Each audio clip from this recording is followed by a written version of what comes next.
Welcome back to day 2 of the Foundations Revealed skirt workshop.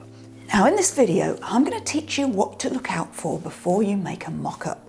By getting control over how that pattern of yours is going to make up, you're going to be able to create a much more accurate test version that tells you everything you need to know about how your final skirt is going to fit and avoid it just being a wrinkly mess that you don't really know what to do with. But more importantly, I'm going to show you how you can feel really confident about cutting the expensive fabric when the time comes, because you're going to have a lot more control than you're used to over the final result.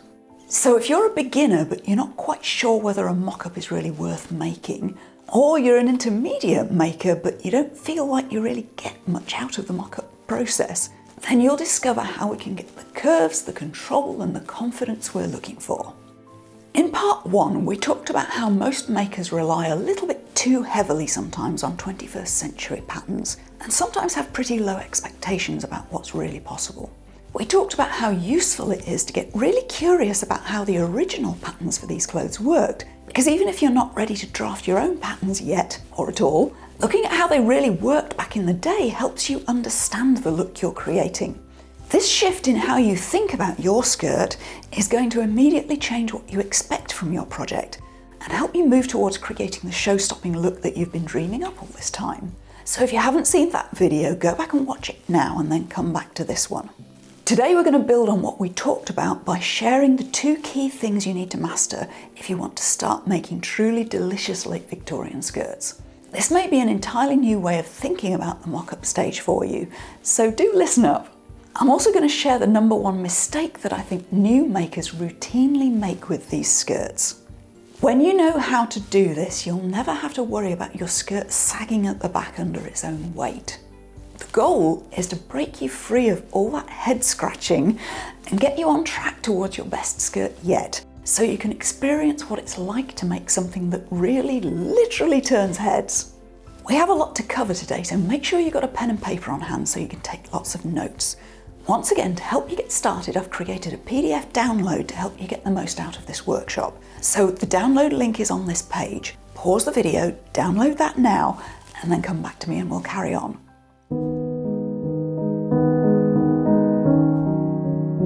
Now, anytime you're trying to make a mock-up, it's inevitable that you'll hit some obstacles. Maybe you've experienced some of these before. Things like getting overwhelmed because you feel like mock-ups mean you're having to make it twice. Procrastinating over getting started at all because you're afraid it won't be perfect. Or going to the trouble of making a mock-up but then not quite knowing what to do to fix it and losing your enthusiasm and eventually abandoning the project altogether. Here's what I know to be true. If you've ever experienced any of these situations before, that's totally normal. But if you allow these to become your everyday reality when you're sewing, you'll never end up making the clothes you actually want. You want to wear that gorgeous finished skirt and feel empowered and uniquely fabulous and in control of your life and confident and put together. But how do you get to that place when fitting the damn thing is such a nightmare? Will you ever be able to make a gorgeous swishy skirt like the ones you see on Instagram and on YouTube when you're having so much trouble justifying spending the time it's taking to figure this stuff out, or spending the money on the materials every time? Are you blaming yourself? Or are you blaming your body for being a challenging size or shape or being asymmetrical? That's why in this video, I'm going to go into the mock-up process and show you the 2 most important steps that I think you might be missing that are making your mock-ups so difficult to fit. I'm going to get very practical with you about the process, which is hopefully going to save you a lot of time, potentially a lot of money, and a lot of frustration in getting this part right.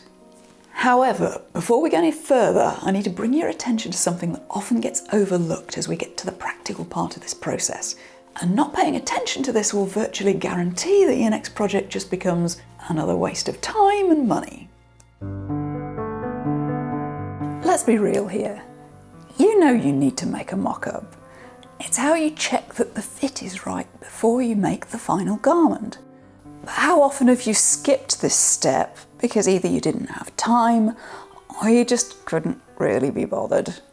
We know that it's common sense to make a mock-up, but as one of my mentors says, common sense is not always common practice. I believe that many of the derailed projects we see that didn't come out so great got that way because the maker tried to skip steps. And the ones that are so amazing that they go viral are the ones made by the makers who take the time to do all the steps and get it right. Sometimes I think it really is as simple as that. So often we know what we should do, but we think that, well, this time I'll get away with it. But how does that work out for you when you do it? If you're anything like me, you get further along in that project and you're like, yep, should have made a mock-up. But which maker do you want to be? Do you want to be the maker who skips steps and makes a so-so skirt? Or do you want to be one of the few who takes the time, actually does all the steps, and really nails it? I want to make a deal with you. You know you should make a mock-up, and what's going to separate you out and make you a great maker is not some God-given talent or luck or having the right figure or some sort of magic pattern. It's just the willingness to spend the time. That's what's going to make the difference. And I know that's not a sexy magic secret, but it's the truth. And it kind of is magic because it's the secret of this craft that's right under everybody's nose.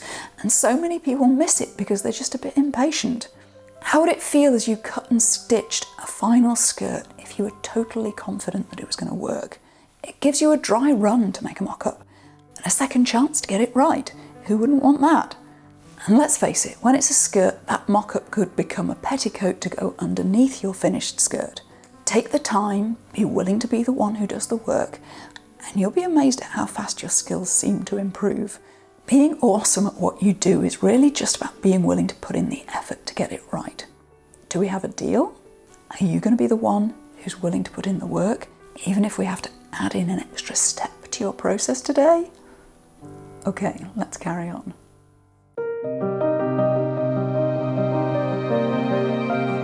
So let's get into the meat of today's video.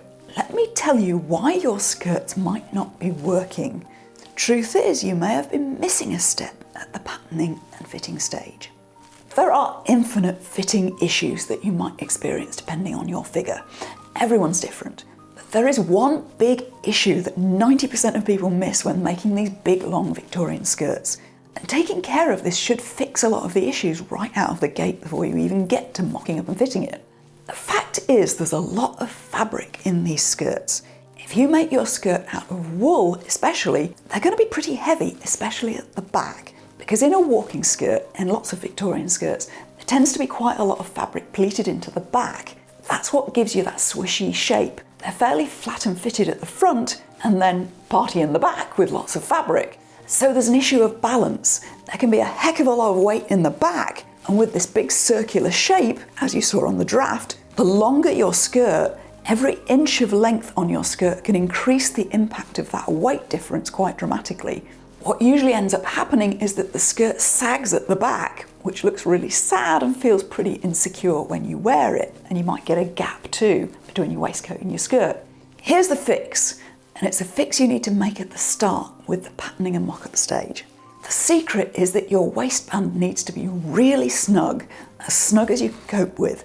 You really need the skirt to be anchored firmly to a solid waistband, not literally solid, but a sturdy waistband. And to be honest, this is why the skirts work best worn over a corset and a hip pad, because they give a solid structure for the skirt to sit on. There's no hard and fast rule saying that you must wear a corset with your skirt, but I highly recommend wearing even just a little cushioned pad underneath the back to support the weight of it at the back, and make that first so that you can fit the skirt over it. Make it first because you're going to have issues otherwise with the length when you add the pad underneath later. Just make it with the pad underneath. So make the waistband very strong and snug, and wear a pad underneath the back, and you'll immediately be in a better place before you even start. Also, the other place that's tricky is the tummy.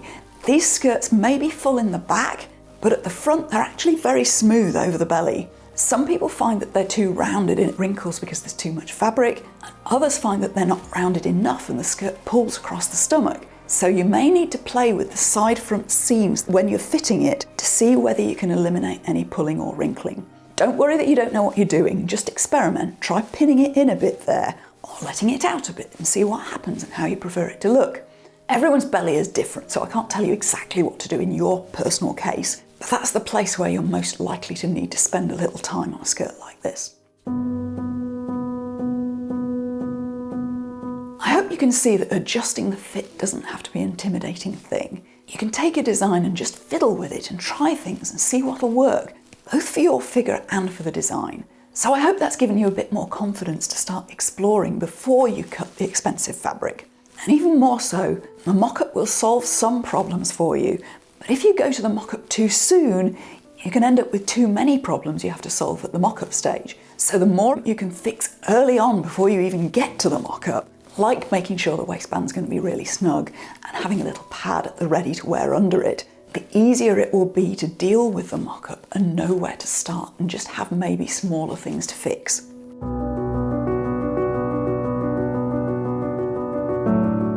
Let's do a quick review of what we've learned today. First, we learned how to mitigate the most common pitfall with these skirts, that sagging back, so you're not relying so hard on the mock-up to do all the work.